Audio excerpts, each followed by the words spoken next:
It was a typical hot and humid late July day in Charleston, South Carolina, as I enjoyed a nice lunch with my friend Lisa. I've known Lisa for over 20 years, since we were freshmen in college together. We were only casual work colleagues until about 10 years ago when we enrolled in the same program to earn our master's degree in educational administration.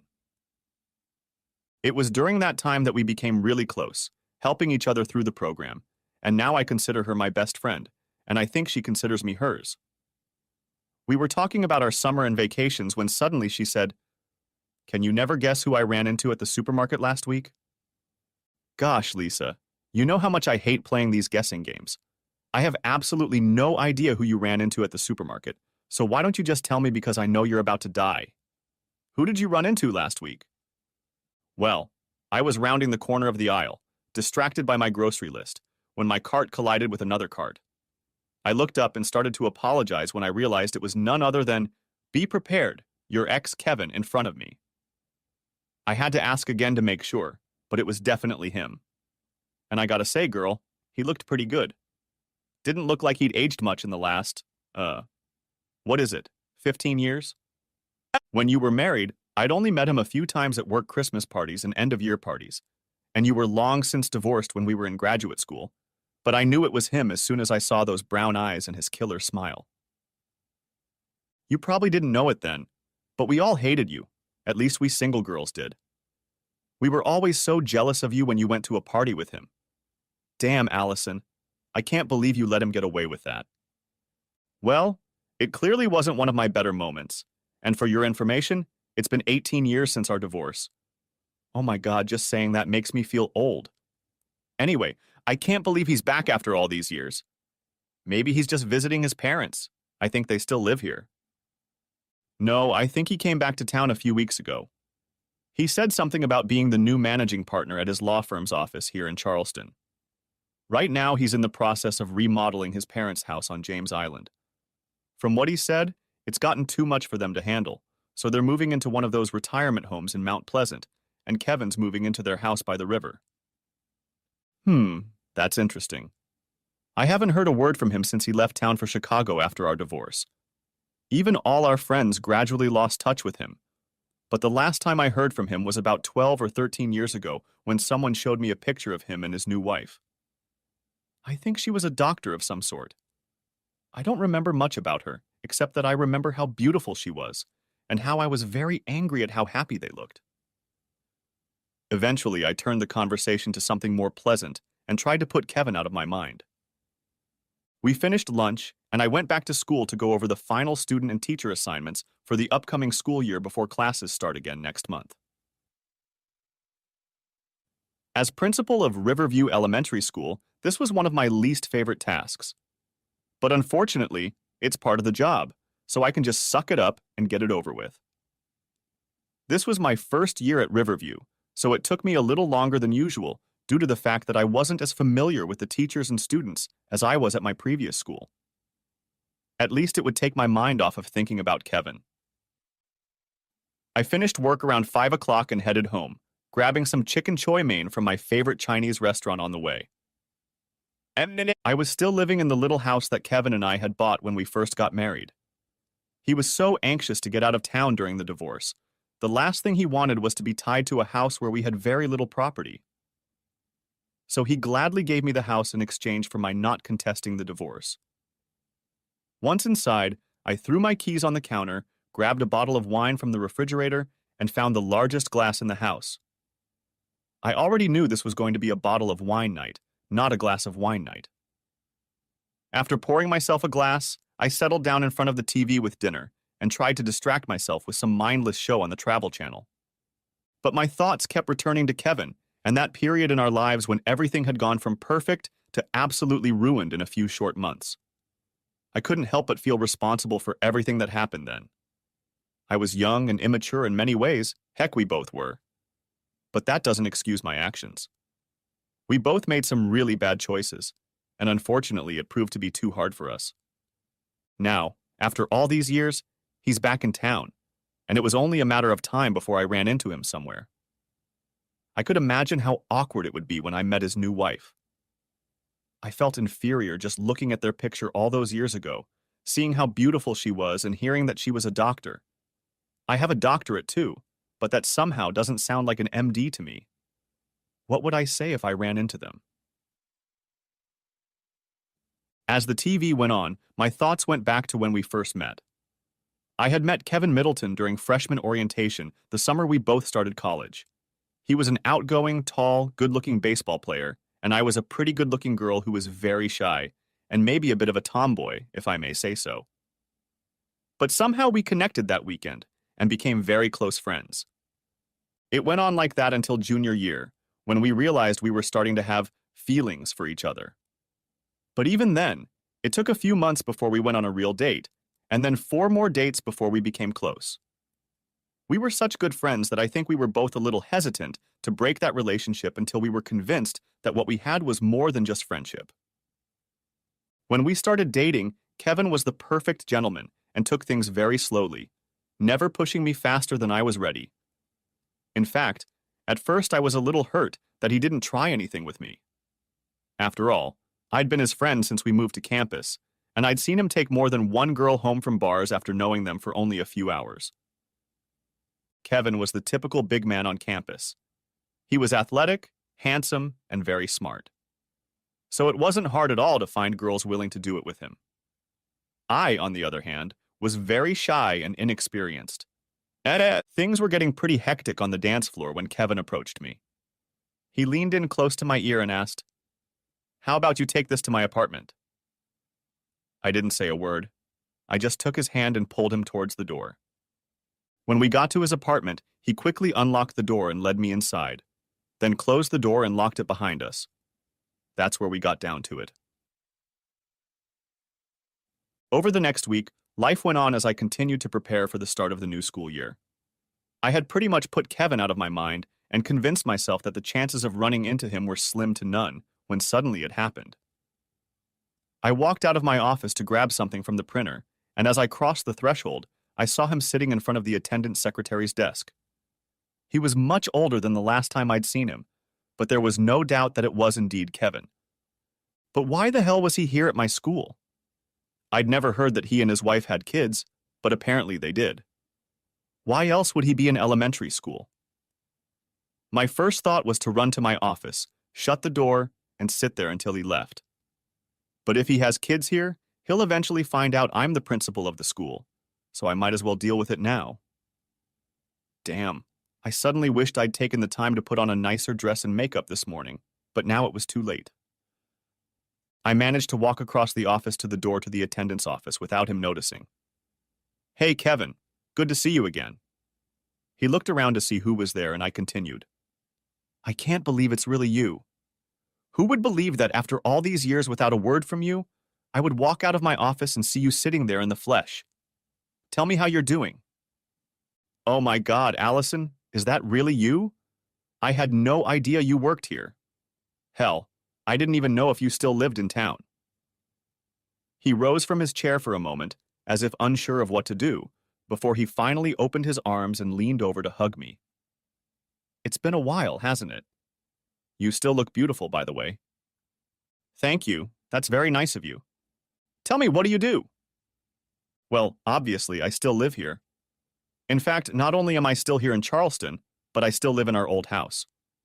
I went back to school after my divorce, finished my master's and doctorate in education, and have been working on principal for the last 5 years. But I've only been working here for about a month. This will be my first year as principal at Riverview. So now you know my story, but what in God's name are you doing here? Don't tell me you have kids?" "Well, as a matter of fact, I do. I actually have 3, and I'm doing what most parents do when they move to a new town, enrolling them in school. Right now they're with my mom, but I'm sure you'll get to know them when school starts. I have a daughter who will be in 5th grade and 2 sons, one in 3rd grade and one in kindergarten." At this point, I was mentally searching for a way to escape. My inability to have children was the beginning of our problems, and I could feel myself starting to lose my temper. So I quickly tried to think of a way to wrap things up and escape to my office before I did something embarrassing. "Wow, I'm so happy for you. I'm looking forward to meeting them. I'm sure if they're anything like you, they'll be great students." "Well, I've kept you long enough. and I'm sure you need to get back to work, so I'll go ahead and let you finish up here. But I hope to see you and your wife at our open house in a few weeks. I'm looking forward to seeing her and the kids. I wouldn't miss it. I know the kids are excited about the new school, and they can't wait to meet the new teachers. But by the way, the kids and I are on our own. My wife passed away last year. Oh my God, Kevin, I had no idea. I'm so sorry to hear that. I guess that's what I get for my assumptions. I felt my face redden with embarrassment. I'm sure it hasn't been easy for you and the kids since her death. I just can't imagine what it's like to go through something like that, and how hard it is for you guys. Look, if there's anything I can do to help your kids adjust to a new town and a new school, please let me know. Thank you, Allison. That's really nice of you. It's actually the main reason I moved here. We all needed a change of scenery, and I thought it would be good for the kids to be around family more. Plus, Mom and Dad are thrilled to be able to spoil them every day. Well, I've taken up enough of your time, so I'll let you get back to work. But it was really good to see you again. It's good to see you too. I guess I'll see you again. That night was a repeat of the night after Lisa told me Kevin was back in town. I just couldn't get him out of my thoughts and dreams. Over the next few nights, I repeatedly woke up in a sweat. All the dreams started the same way, with happy memories of Kevin and I together, and ended with the horrors of the day he caught me with Patrick Westbrook. I'd managed to put those bad memories behind me a long time ago, until Kevin came out of nowhere and turned my world upside down. I thought I had forgiven myself and moved on with my life, but it was so much easier when Kevin completely disappeared from view. My affair only lasted a couple months, but it completely ruined my life and the future I had planned. The following week, Lisa and I met up again for lunch, as we always did on Mondays during the summer. We both worked as educators, so summer was the only time we really got to meet for lunch. After school resumed, we got together about once a month to spend an evening together. But unlike me, Lisa had a husband and family to take care of, so those evenings usually consisted of an early dinner and a trip to the movies, because she usually had to get home pretty early. We talked about school and her kids before I finally realized she couldn't resist anymore. So, are you going to tell me about seeing Kevin again after all these years? I can't believe he has kids, and that out of all the schools in the area, they will be attending your school this year. Yeah, it's a small world, isn't it? I honestly don't know how to feel about all of this. It was really great to see him again, and you were right. He looks as good as ever. I'm just not sure what it's like to see him regularly at school. He was nice enough when I saw him, but I just can't believe it wouldn't be very awkward after everything that happened between us. He was so aloof and cold when we got divorced. It seemed like all the crap of our last year together just broke him, but maybe time has at least healed the wounds a little bit. He definitely looked like the old Kevin when I saw him at school. I think you're probably overthinking this. He's probably long since forgotten about everything that happened between you two. I bet if you both were honest with yourselves and really thought back to everything that happened when you were married, you'd find that the good memories far outweigh the bad. By the way, I hope you don't mind me asking, but my curiosity is killing me. What exactly happened between you and Kevin? I didn't know you very well back then, but I heard rumors that you cheated on him with that math teacher who left shortly after you and Kevin broke up. Then when I got to know you better, I just couldn't believe you could have done something like that. And I didn't want to pry, so I just dismissed those rumors. No, I didn't mind. You heard it all right. I was pregnant the year before, and I miscarried twice. Then I went through all kinds of tests, and it turned out I could never have children. So Kevin and I decided it would be best for me to get my tubes tied. After that, it was like a wedge was driven between us. We both wanted kids so badly. I guess I started to drift away from Kevin, and he got caught up in his work. In my mind, the wedge in our marriage was his fault, and I was very angry that he left me when I needed him most. He worked 6 and sometimes 7 days a week. I tried to move on with my life, but there was always a hole I couldn't fill. Patrick appeared and found a sympathetic ear. We had lunch every day in his classroom, and he would listen to me complain about all my problems, and I would listen to him complain about his wife, who he said made him feel inferior because she looked down on him, because he was only a teacher. Did it ever occur to you that you were being played and that all he wanted to do was get in your pants? I realize now that he was just using me, but at the time I was so hungry for attention that I was willing to do anything to get it. He took advantage of my state of mind and acted like he was interested in all my problems. He made himself look like an abandoned spouse, just like me, to make me feel connected to him, and then made me feel an intimacy with him that I didn't feel with Kevin at the time. I should have seen it coming, but I was too immersed in self-pity to realize what he was doing. He convinced me to start going to the local park after school every Wednesday so we could just walk and talk in solitude, and I fell for the ploy. Wow, Allison, I never knew those rumors were true. I just always thought it was just a coincidence that he left school just before your divorce. You know how we teachers like to use our imaginations. So, since you've piqued my curiosity, can you tell me exactly how Kevin managed to catch you? Asked Lisa. Well, Kevin and I had barely spoken to each other at that point, so I had no idea that he and his friend Logan regularly stopped after work to run in this very park. The universe just lined up perfectly so that we ended up there at the same time that day. Kevin recognized my car, as well as a car he didn't know, parked in one of the far parking lots as he ran past on one of the trails, and came over to check it out. Just like the previous times we'd met in the park, Patrick and I sat in the back seat. Like I said, it felt so good to have a man wanting me again that I didn't even think to make him stop and let him continue. Before I knew it, we were already at it. And then all of a sudden, the back door of the car opened and I felt Patrick being pulled out of the car. When I opened my eyes, I saw Kevin dragging him by the hair across the parking lot, shouting profanities at both of us. Kevin slammed the door shut, climbed into the front seat, started the car, and drove off, leaving Patrick lying on the ground, naked to the waist. Nay! He drove to the parking lot where his car was parked on the other side of the park, collected Patrick's clothes, wallet, and keys and threw them in the car, then drove off. To make matters worse, he also took my car keys, leaving me in the park. Thank God he left my cell phone, otherwise I don't know what I would have done. When I was finally able to get home, he had already packed up and left. I tried calling him, but he didn't answer his cell phone or his work phone. It took almost a week before I finally saw him, and he made it clear that he had no intention of putting up. Oh shit, that's one hell of a story. How come I never heard about it until now? Asked Lisa. Like it's not obvious. It's not something you want a lot of people to know about. Kevin offered not to sue on the grounds of infidelity if I agreed not to contest the divorce. I didn't have much of a choice. Kevin worked at a large law firm and had all these legal resources, and I was a teacher with very little income. So he gave me the house, which we had very little equity in at the time, and we split the bank accounts and went our separate ways.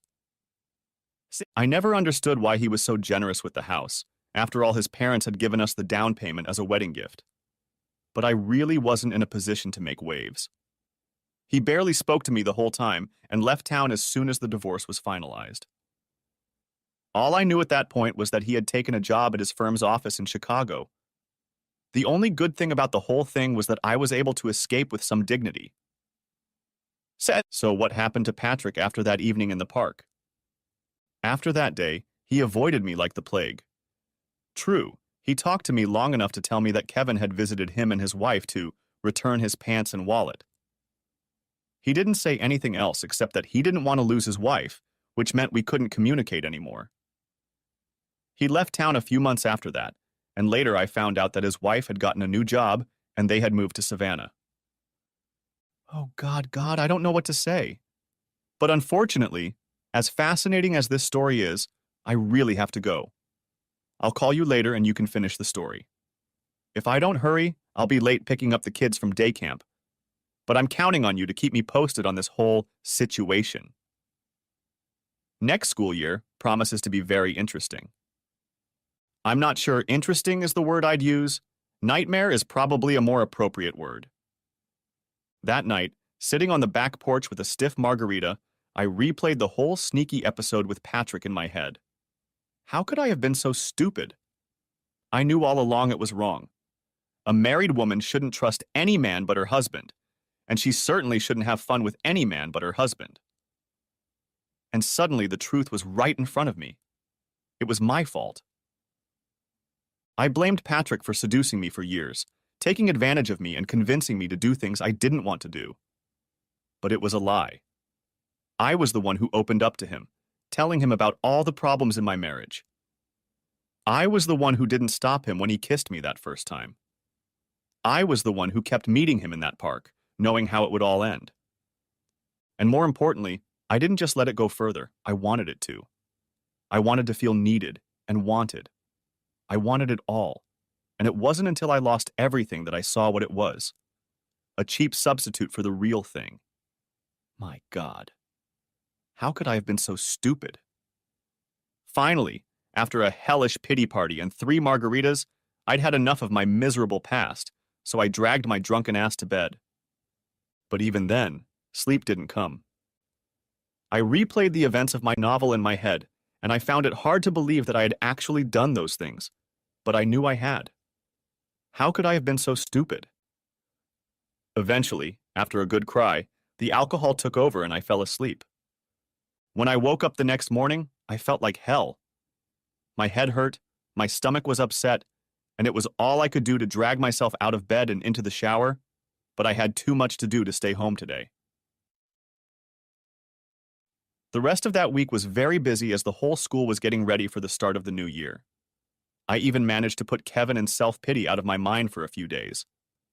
But then Thursday came and it dawned on me that today would be the open house and he would probably be here with his kids. My stomach had been tied in knots all day, but I managed to get everything done that needed to be done and managed to run home in time for a quick shower. I don't know why it mattered to me, but I wanted to look my best for Kevin. He looked so handsome in his suit and tie that day at the office. I guess I wanted him to know that even after all these years, I was still pretty good at tidying up. I chose my favorite black dress. I probably spent more time than usual on my hair and makeup, but the finished product looked damn good to say the least. Taking one last look at myself in the mirror, I took a deep breath, told myself once again that everything was going to be okay, and hurried out the door to make it on time. That evening, the school was filled with students and parents going from room to room, getting to know their new teachers and filling out all the necessary forms for the new year. For me, the evening was spent socializing and introducing myself as the new principal. It wasn't until almost at the very end that I finally saw him. He was talking to one of the kindergarten teachers, and he was being held by the hand of a cute little blonde-haired boy. In that very moment, I saw Kevin in a way I had never seen him before. I had seen the feisty athlete, the fun-loving student, the loving husband, and the serious lawyer, but I had never seen him as a father. I felt tears come to my eyes at the thought that it was our children who had to hold his hand and call him Daddy. I quickly ran into the restroom to gather my thoughts, and after a good cry, I wiped my eyes and fixed my makeup, and then went back outside, telling myself to just keep my cool, and it would all be over soon.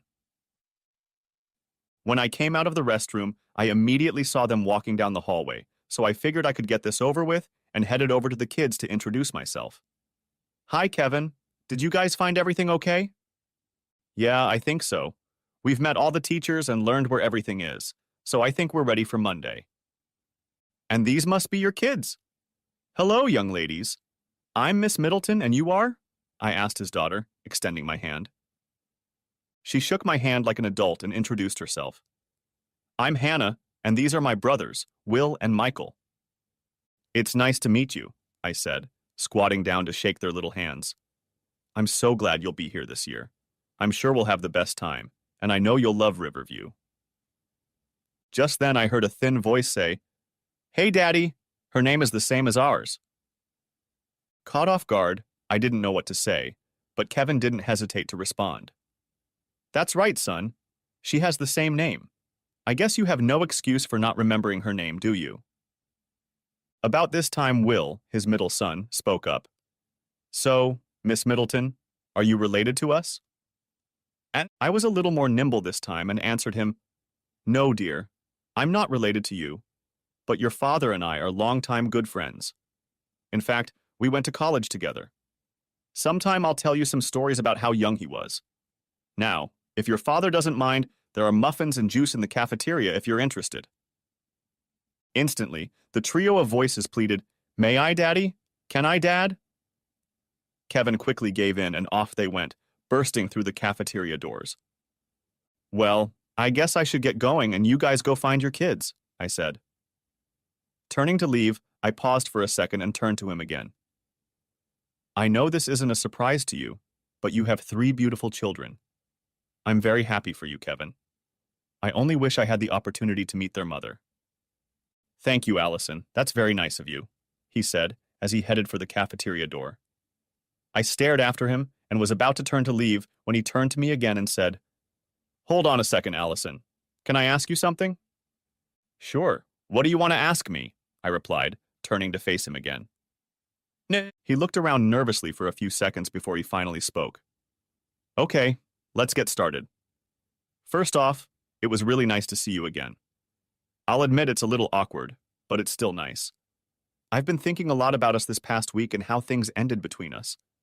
And gosh darn it, Allison, I can't get you out of my mind since I saw you here a few weeks ago. If you get uncomfortable, just tell me and I'll stop.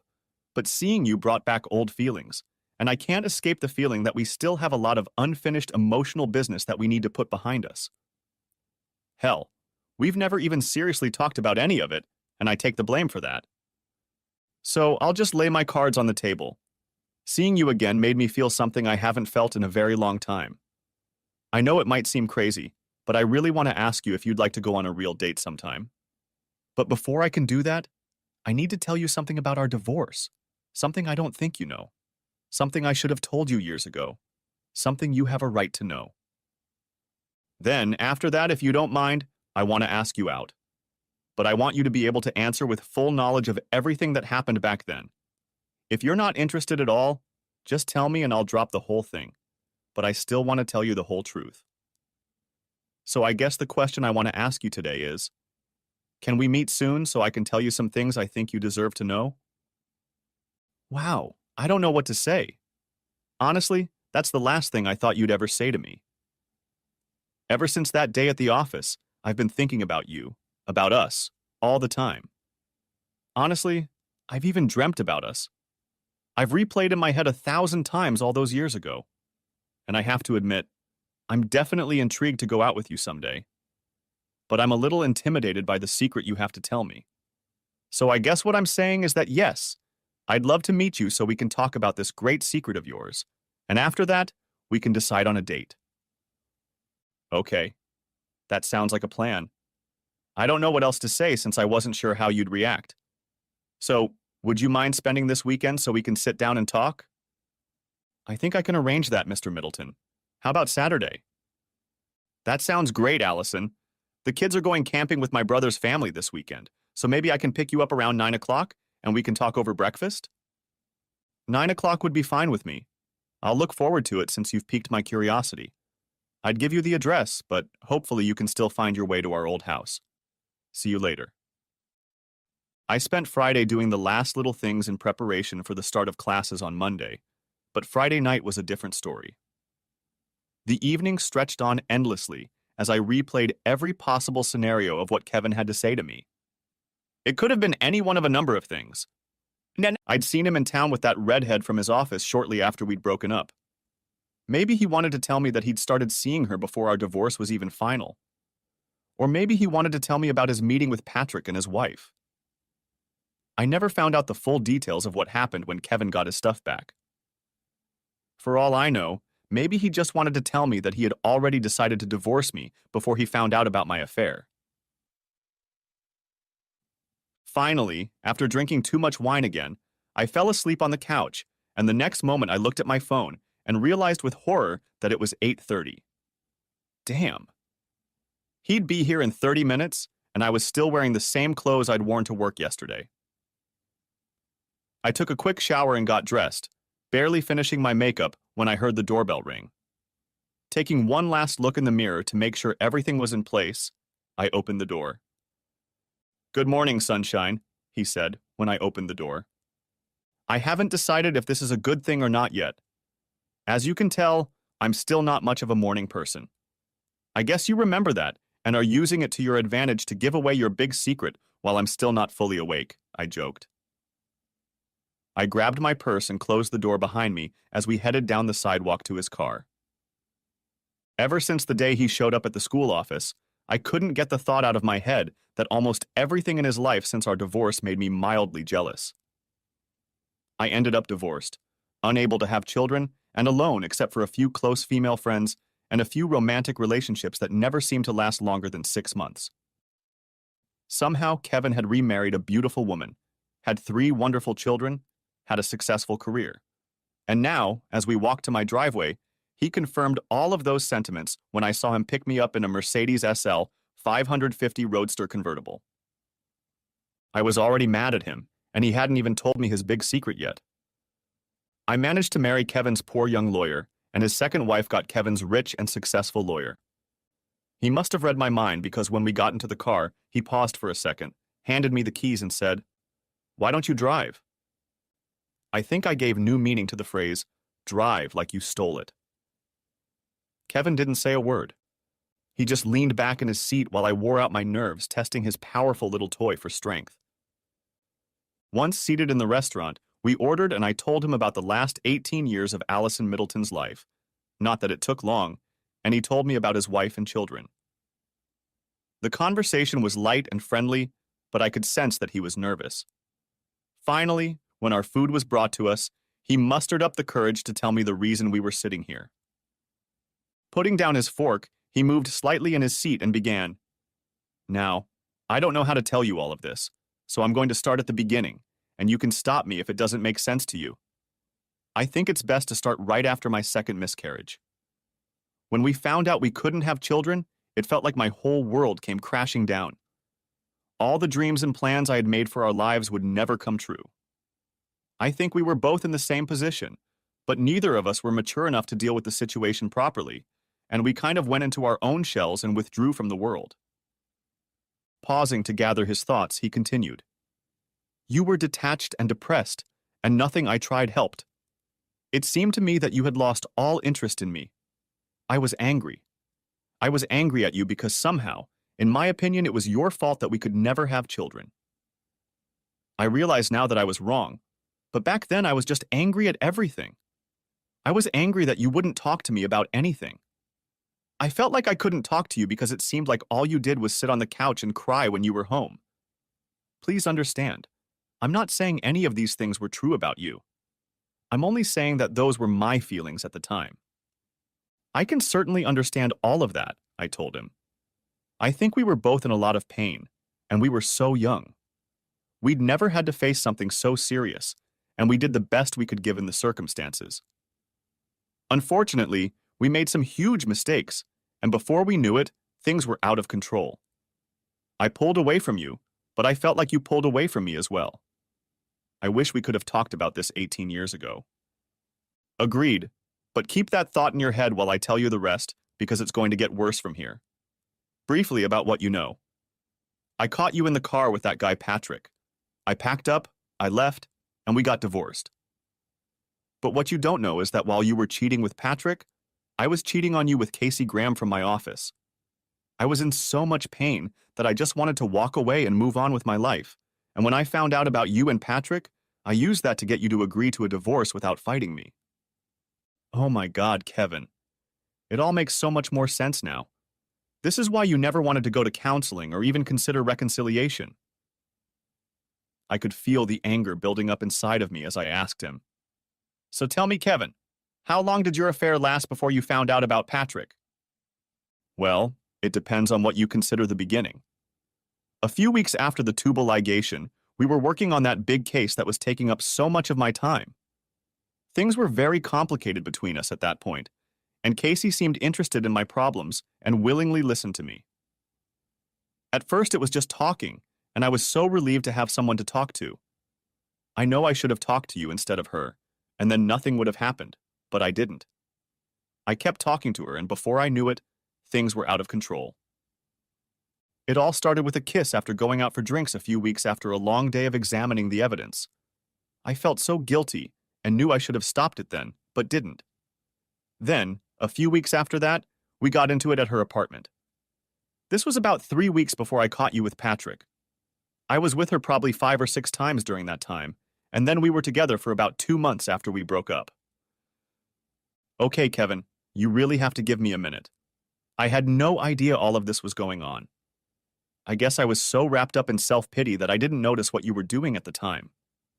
Now I don't know if I'm happy that I finally found out the truth, or angry that you waited so long to tell me and let me spend 18 years blaming myself.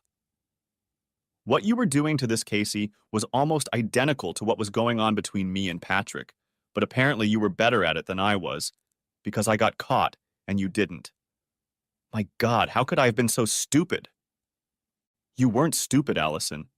You were walking around in this emotional fog, just trying to survive. Besides, I wasn't exactly lucky enough to catch you in that park. Patrick's wife had contacted me a week or so before and said she suspected he was having an affair with you, but couldn't prove it. So I brought in one of the investigators we use at work, and he did me the favor of following you around after work a few times and telling me that you went to the park with Patrick after work every Wednesday. The day I caught you, I was there before you got there and watched everything from behind a tree. When I realized you were actually going to do it with him, I rushed to my car and broke off the relationship. At this point, my head was spinning as I tried to match what I remembered of that time with what I was now being told. So tell me, Kevin, in all these years, has it ever occurred to you that I deserve to know the truth about my life? Because it seems to me that the only reason I'm finding out the truth now is because you want something from me, and you were afraid it would all blow up if I found out later from someone else. To be completely honest, I've had those thoughts over the years, but I always thought it was best for everyone not to reopen those wounds. Hell, in those first few years I was so messed up, I couldn't think about anyone but myself. All I did during that time was work and go from one woman to another, trying to feel whole again. It wasn't until I met Suzanne that everything fell into place in my mind. She didn't even consider marrying me until we went through some pretty extensive premarital counseling. It was that counseling that helped me deal with what happened between us, taught me how to be responsible in a relationship and how to deal with things properly. In fact, it was Suzanne who encouraged me to contact you and tell you about all of this. She tried to convince me that you deserved to know. But I was ashamed of what I'd done, and I justified not telling you, convincing myself that it wasn't fair to rip the rug out from under your life just to ease my conscience. He paused again, apparently to see if I had anything to say, but I was still trying to make sense of everything, so he continued. So, if I haven't made myself perfectly clear, I need you to hear that I am very sorry for my cheating and for participating in the destruction of our marriage. I also regret not coming clean to you years ago. It wasn't fair to you, and I know it's not much, but all I can say at this point is that I'm sorry. I guess I just need some time to think about it all. I can't think straight, and I'm afraid I'll say or do something that I'll regret later if I don't get everything sorted out before we talk again. If you don't mind, I think I really need to go home. I understand. Look, I realize that after all this, you may never want to talk to me again, and if that's what you want, I'll respect your decision. But I need you to know that I never stopped loving you, even when I was married to Suzanne. I don't know how to describe it, but I truly loved you both equally. I realized that you were special, even as early as freshman year, and I was damn lucky to have you as a friend. By the time we started dating, I already knew you were the person I wanted to spend the rest of my life with, but I wasn't sure if you felt the same way. I wish I could go back in time and do things differently, but I can't. All I can do is try to learn from my mistakes and not repeat them. I just hope you find it in your heart to give me another chance, and if you do, I'll live the rest of my life trying to prove it to you. I think if you spend some time with me, you'll see that I'm a completely different person than I was back then, and I bet you've hung up a lot too. I had nothing else to say at that point, so he paid the bill and drove me home.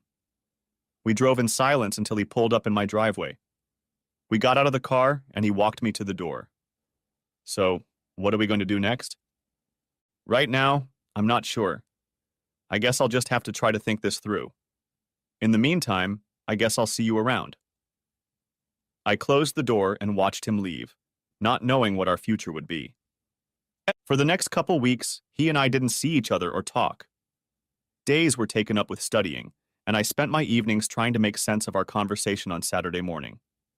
I was overwhelmed with emotions ranging from anger to relief, confusion, and anger again. Finally, after being given time to think about everything I now knew about our past, I came to a decision. It took me a few days to work up the courage, but finally I called his office. Hello, this is Kevin Middleton. How can I help you? Hello, Kevin, it's me. I've been thinking about everything you've said, and I think I've come to a decision regarding what you asked me to do. After an awkward pause, he said, So, are you going to keep me in suspense, or are you going to tell me what you're thinking? I've been depressed the whole time since that Saturday, and was hoping you'd call me back at some point. Okay, first you have to realize that I'm still very angry that you didn't tell me the truth sooner. But I can understand why you didn't. Second, I don't know if we can get through this or not, but I think we owe it to you to at least try. If we didn't, I know I would always wonder, what if? So, if you're still interested, I'd like to accept your invitation to go out with you. Oh my God. You had me worried for a moment. I can promise you that I'm definitely still interested. So, Miss Middleton, are you available for dinner this Saturday? Yes, Mr. Middleton. I'm sure I'm free on Saturday. Very well. I'll pick you up at 6 o'clock. Wear something casual. As we were about to hang up, I said, Wait, Kevin, I have one more thing to say. I need to tell you that I too am truly sorry for my cheating. I tried to make excuses for it, to blame it on Patrick or you, but I've recently come to the realization that it was entirely my fault. So I'm sorry for cheating on you. I'm sorry I lied to you, and I'm sorry I hurt you. Maybe we can both work on that forgiveness together. I'm sorry I'm running away, but I have to go. I'll see you on Saturday. Bye. I spent the next few days trying to focus on work, but it was no use. I was completely distracted, replaying every possible scenario and conversation in my head, from our date going well and ending up in bed together, to us having a huge fight and never speaking to each other again. Well, at least those two extremes are familiar to me, so I think I can handle everything in between. Finally, Saturday night came, and not sure what he meant, I decided to wear what would be appropriate in many places, a modest sundress and flat sandals. I guess he really did mean casual, since he showed up at my door in shorts, a button-down shirt, and flip-flops. The conversation was easy and comfortable as we drove into downtown Charleston, parked near the Battery, and walked down East Bay Street to a small seafood and oyster bar. I hope this place is okay, he said. I've been here a few times with my triathlon club, and it reminded me of this place we used to go to in college. It's beautiful. Believe it or not, I've lived in Charleston for over 20 years, and I've never been here, but it looks great. We had a wonderful dinner and talked for hours, just like we used to in college. We talked about my career, my unstable personal life, and he was open to all my questions about Suzanne. He told me about how they met, about his life in Chicago. We talked about his children and Suzanne's cancer. I was amazed at how openly he talked to me about how hard it was for him and the children after her death. Finally, around 10 o'clock, he said, I hate to do this, but I have to go home. I promised the babysitter I'd be back by 11 o'clock, and if we don't go now, I won't make it. So, he paid the bill, and we headed back to my house. About halfway there, I noticed that he had been a little quiet since we left the restaurant. What's on your mind? You haven't said anything since we got in the car. Nothing bad, but I have something I feel like I need to tell you before we go any further, and I was just trying to think of a way to tell you about it. Well, since you asked, let's get started. I had a wonderful time tonight, and I hope you did too. In fact, there's nothing I'd like more than to do it again very soon. But if you're interested in keeping it going, I need to ask you a couple of favors. First, my kids can't know anything about us right now. If things get more serious, of course I'll put them at the table and tell them everything, but this is something they need to hear from me. So I need you to promise me that you won't mention that we're together until I'm ready to talk to them. Next, and this is the hardest part to talk about, I need you to understand that I'm not ready to be in a physical relationship with anyone right now. Since I met Suzanne, she is the only woman I have had an intimate relationship with. We have been faithful to each other for 15 years, and it will take me a little more time before I am ready to open up that part of myself to someone else. So please be patient with me. We drove in silence for a few minutes until I was sure he was done, and only then did I answer him. Okay, so it wasn't that bad, right? Let me see. Where do I start? Let's start by saying that I had a great time tonight, and I'd love to go out with you again. In fact, I'm going to hunt you down and really hurt you if you don't ask me out on another date real soon, mister. As for your kids, I would never tell them anything about us until you are ready to tell them. You're absolutely right to protect them after all they've been through because of their mother's death. So on that, we're in complete agreement. Now about the no physical relationship thing, you do remember that we had the same agreement when we first started dating, and that was 25 years ago, wasn't it? It worked out then, and I'm sure it will work out now. In fact, I think it says a lot about your relationship with Suzanne that you still respect your marriage so much even a year after she's gone, and it's even very gratifying. So why don't we just play this part by ear, and I think we'll both understand when the time comes. He only said thank you in response, before taking my hand and holding it in his until we pulled into my driveway. After walking me to the door, he kissed me on the cheek, said goodnight, and promised to call me soon to set up another date, which he did the following Tuesday. We continued to see each other a couple times a week for the next few months. Things were going well from my perspective, but I could tell he was still very cautious. One Friday night when we got back to my house, instead of coming out and walking me to the door, he took my hand and said, "Wait a minute. I want to talk to you about something." My heart almost stopped in my chest when he said that. The first thought that came to my mind was that he was going to tell me that things weren't working out and we wouldn't be able to see each other again. After what seemed like an eternity had passed, he finally spoke again. "I was wondering if you could come over tomorrow afternoon. I was thinking of grilling hot dogs and hamburgers with the kids and then maybe talk to them about you and me." Before I could answer, I felt tears streaming down my face. There's nothing in this world that would make me happier. But are you sure you're ready? Because in case you haven't noticed yet, I love you, Kevin Middleton, and I'm going to wait for you for as long as it takes for you to be 100% sure. Well, I think you've been patient enough, and I think it's time for the kids, my family, and the world to know how much I love you. Before he could say another word, I leaned over the console of his car, took his head in my hands, and kissed him hard, pressing his lips to mine as the tears continued to flow. When I pulled away from him, he said, "Wow, I hope you'll be just as excited about my next question." He paused for a few seconds as if trying to find the right words before he finally spoke again. "I was also wondering if you would be willing to go on a little trip with me next weekend during fall break.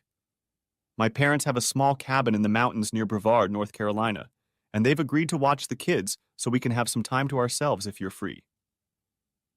If that means what I think it means, I can pack up and leave with you tonight.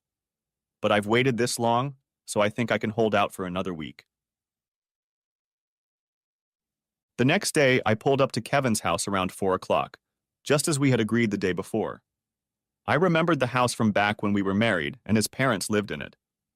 But he had completely remodeled and modernized the entire house. I stood at the huge windows in the family room, admiring the amazing view of Clark Sound and the beautifully landscaped yard that led to the boat dock.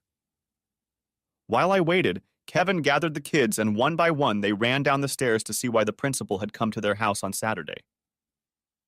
When they were all gathered, Kevin sat them down on the couch and told them that he and I were longtime friends, that we really liked each other, and that he wanted me to be his girlfriend, if that was okay with them. The boys were excited about the idea, but I noticed that Hannah was a little concerned. When I asked her what was bothering her, she simply asked if I was going to marry her daddy. I knew she really wanted to know, so I tried my best to let her know that I wasn't trying to replace her mom, that I just wanted to be her dad's friend and get to know her and the boys better for now. This seemed to calm her down, but I realized that it would take more time to fully win her affection. We ate on the patio afterward, and after dinner we went down to the dock and rode on Grandpa's boat before I finally headed home. The next week was excruciatingly long. Kevin and I talked every day, but he was working late so he could finish things early on Friday so we could leave as soon as school was over. So we didn't see each other at all until Friday. Friday morning, I went to his house and loaded my stuff in the car so he could pick me up right from school to save time. I was a little disappointed to find out that he was planning on driving his Tahoe this weekend. I was really hoping I'd get a chance to drive his little convertible on the winding mountain roads. But it would have been a little difficult to cram our luggage into the car, much less his kids for the trip to school. As we loaded into the car to head to school, I noticed that Hannah hurried outside to take the front passenger seat next to Dad. Kevin threw me a sorry look and started to say something to her, but I stopped him and told him that it was okay and that I would ride in the back with the boys for now.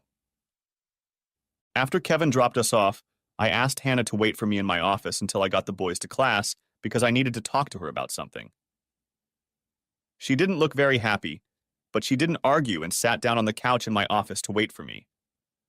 When I came back, I sat down next to her and said, "Listen, Hannah, I wanted to talk to you privately about what's going on between me and your dad. I can see that you're having a hard time with all of this, and I want you to know that I understand.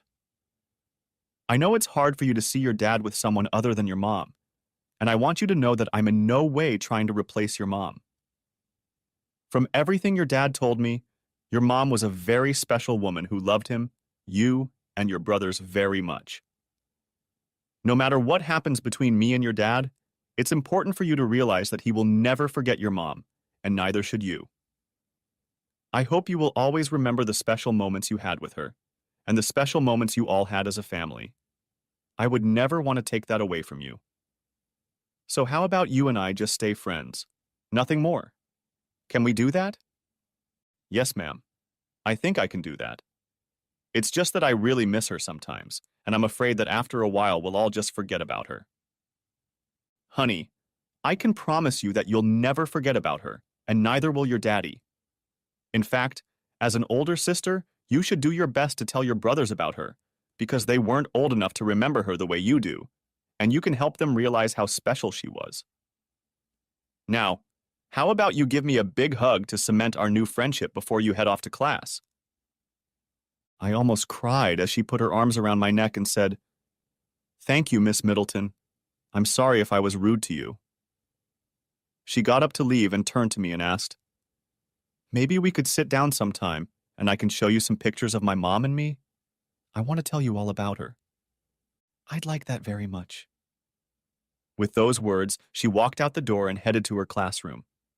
The rest of the day went smoothly, and I was more than ready to get into the front seat of the Tahoe when Kevin picked me up at 4 o'clock sharp as promised. The trip went without incident, and we quickly made it to the secluded cabin as early as 11 o'clock. The drive only took 5 hours, but we stopped for lunch in Columbia, and Kevin insisted that we stop at Cabela's to buy me hiking boots and appropriate clothing and socks. Hiking wasn't on my list of things to do for the weekend, but apparently it was on Kevin's list, so I relented. We also stopped for groceries at the local supermarket, the main thing being coffee and wine. The lodge was just perfect. It was rustic and secluded, no internet or TV, just perfect for a weekend away with someone special. As soon as we arrived, we unpacked the car and laid out the groceries, then sat down at the table for a drink and some relaxation before bed. I felt like this was a happy place for Kevin as he talked about living here with Suzanne and the kids. I could still sense some of Kevin's hesitation, even though this weekend was totally his idea. So, to help him relax, I suggested we just sleep in tonight after a long day and a long drive, and we could do other things tomorrow. He quickly agreed. It felt so good and so natural to be around this man. I drifted off to sleep thinking, this is where I belong. After breakfast, we got dressed and spent the rest of the day hiking in the Pisgah National Forest. Kevin had maps of trails and waterfalls for us to explore. It was amazingly beautiful terrain, and the waterfalls were spectacular, even if you had to hike a couple miles to find some of them. After a day in the forest, we returned to the cabin for dinner and another night of lovemaking. The next morning, my legs and hips were very sore from hiking, so we took a break and explored the many local antique stores and boutiques in town, and ended the day with a drive around the neighborhood to soak it all in. When I woke up on the last morning, I found the sun shining through the gaps in the curtains, and me alone in bed. I looked around, but I didn't find Kevin anywhere in the cabin. When I did find him, I saw him through the window swinging on the front porch swing with tears in his eyes. I have to admit that he made me a little nervous.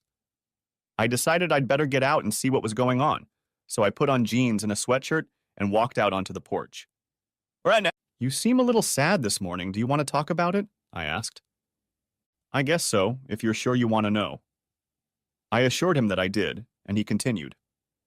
Ever since Suzanne died, whenever I have a problem, when I need to make an important decision, or even when I'm feeling a little down, I go off by myself and just talk to her. Somehow just voicing things helps me make sense of whatever is going on in the moment. So, just before she died, we were lying together in her bed, and she pulled my face to hers and asked me to promise her that when she was gone, I wouldn't be alone, that I would find someone to love me and our children. I tried to turn the conversation around, but she pulled me to her again and insisted that I promise to move on with my life and find someone else. I realized from her eyes how serious she was, and I promised her I would. When I looked into her eyes, I could see that she was brimming with tears, and she just said, "Thank you." That was the last thing she said to me. Shortly after that, she fell asleep and never woke up again. I talked to her this morning and let her know that I had kept my promise to her.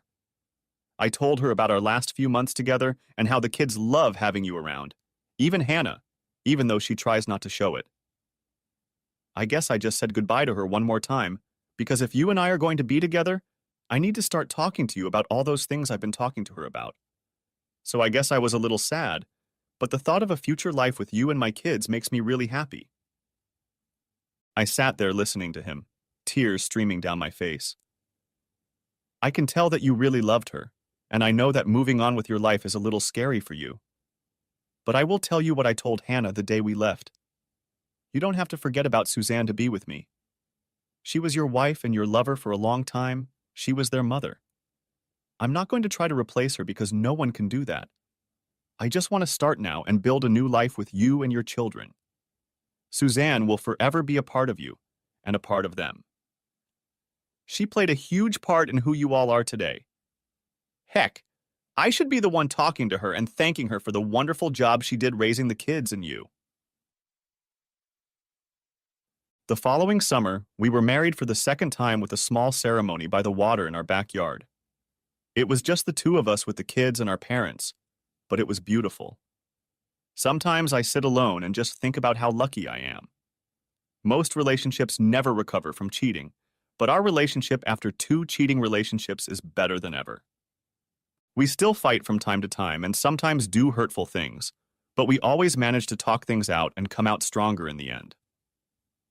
I'm just thankful that Kevin and I have been able to show each other some mercy. Someone once told me that when someone shows you mercy, they offer you kindness and compassion while you deserve justice and punishment. I think that characterizes our second life together in the best possible way. The end. Thanks for watching. I hope you enjoyed it. So subscribe to my channel and watch the next video.